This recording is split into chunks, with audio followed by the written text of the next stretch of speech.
ভালো রেজাল্টের পিছনের আসলে মূল রহস্যটা কি ছিল? আমরা সবাই মায়ের জুতা বাড়ি। আই এম সরি, মায়ের জুতা বাড়ি, নাহলে আমি পড়তাম না। আলহামদুলিল্লাহ অনেক স্যাটিসফ্যাক্টরি, আমরা যেটা চেয়েছিলাম ওটাই হয়েছে। আচ্ছা, রেজাল্ট দেখার ঠিক 5 মিনিট আগের মোমেন্টটা কেমন ছিল? আমি মোবাইল চালাইতেছিলাম, আমার মা আমাকে বলছে তোমার রেজাল্ট চলে আসছে, আমি বলছি মামা আই এম সরি, আমার একটু বাইরে যেতে হবে। বাট আমার মা বলছে কই যাচ্ছ তুমি, আমার রেজাল্টটা দেখে তারপর তুমি যেখানে ইচ্ছে যাবা। রেজাল্টটা কে দেখেছিল প্রথম? আমার মা। আর এক্সপেক্ট মানে তার ওই সময়ের যে কি বলি যে এক্সপেকটেশনটা কেমন আমার ছিল? মা রেজাল্টটা দেখে একটা লাভ দিছে, তা আমি বুঝছি যে ভালো হয়েছে, তারপর কান্নাকাটি শুরু করে দিছে, আমাকে রেজাল্ট বলেই নাই, তারপরে আমার নিজে দেখতে হয়েছে। কান্নাকাটি শুরু করে দেওয়া দেখে আপনি কি মনে করছিলেন? ভালো হয়েছে, নাহলে আমি তো বেতের বাড়ি খাইতাম। Isn't that obvious? আচ্ছা, পুরো বান্ধবী মহল সহ একবারে সবাই রেজাল্ট ভালো করেছেন, সবার একসাথে অনুভূতি কি? আমরা জানতাম আমাদের সবার একসাথে রেজাল্ট ভালো হবে, কারণ আমরা যে কষ্টটা করেছি, আমরা সবসময় কমপ্লেন করতাম, কিন্তু ইট ওয়াজ worth it. It was worth it. ভালো রেজাল্টের পিছনের আসলে মূল রহস্যটা কি ছিল?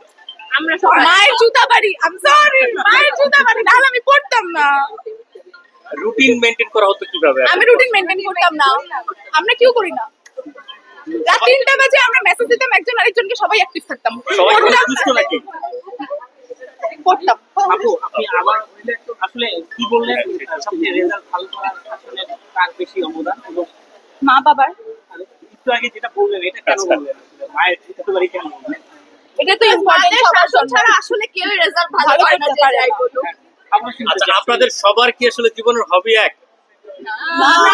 Obviously not. না, আমাদের সবার ambitions and dreams আলাদা। আপনার ড্রিমস কি? নিজের ambitions. That's a good question. That's a good question. বলা যাবে না সিক্রেট? Secret. সিক্রেট সবারটাই। সবারটাই কি সিক্রেট? Yeah. সবাই মিলে আসলে পরবর্তীতে কোথায় পড়ার ইচ্ছা? বিকারনেসা কলেজ। এই কলেজে? জি। আগামীতে যারা এসএসসি পরীক্ষা দিবে তাদের কি সাজেশন দিবে? এখন তো সিনিয়র হয়ে গেছে। মরে যাও। না না, বই পড়ো, বই পড়ো। আমি বলি তোমাদের তোমার চুপ থাক। বাট না, বই পড়তে হবে, কারণ এখন সরকার বদলাইছে, আগের সব নিয়ম বদলাইছে, বই পড়তে হবে, আর কোনো ইয়ে না। আগের বারের মতো মার্কস দিতেছে না, এবং আগের বারের মতো কোয়েশ্চেনও হচ্ছে না। বই হ্যাঁ, বইটা খুবই ভালোভাবে পড়তে হবে, আর ওদের তো কারিকুলামও আলাদা।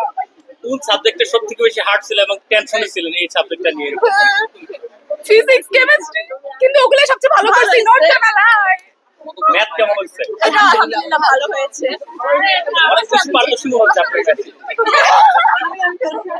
আচ্ছা, আপনাদের ভালো রেজাল্টের পিছনে কোচিং এর অবদান কি? ভালো কোচিং, মানে কোচিংটা কি, আমরা যেগুলো করেছি আমরা ভেবেই নিছিলাম, ওগুলো অনেক ভালো ছিল, অনেক ভালো অবদান, নাহলে নিচে পারতাম না আসলে।